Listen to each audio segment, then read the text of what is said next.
আসসালামু আলাইকুম। স্ত্রী যদি স্বামীর অনুমতি ছাড়া বাবার বাড়িতে অবস্থান করে সেক্ষেত্রে ভরণ পোষণ পাবে কিনা।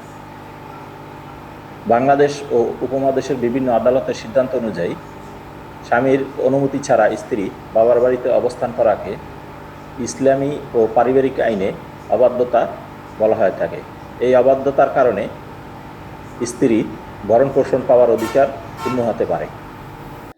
1961 সালের মুসলিম পারিবারিক আইন ও অধ্যাদেশের 9 ধারা এবং ফৌজদারি কার্যবিধির 125 ধারা অনুযায়ী পর্যাপ্ত কারণ ছাড়া স্ত্রী যদি স্বামীর সাথে থাকতে অস্বীকার করে সেক্ষেত্রে ভরণ পোষণ পাওয়ার অধিকার নাকচ হতে পারে।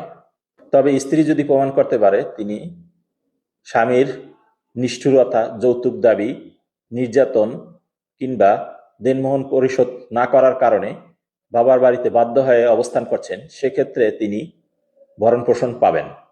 তবে স্ত্রী যদি ভরণ পোষণ নাও পান সেক্ষেত্রেও নাবালক সন্তান ভরণ পোষণ পাবেন, কারণ স্ত্রীর কোনো আচরণের কারণে নাবালক সন্তানের অধিকার ক্ষুণ্ণ হবে না।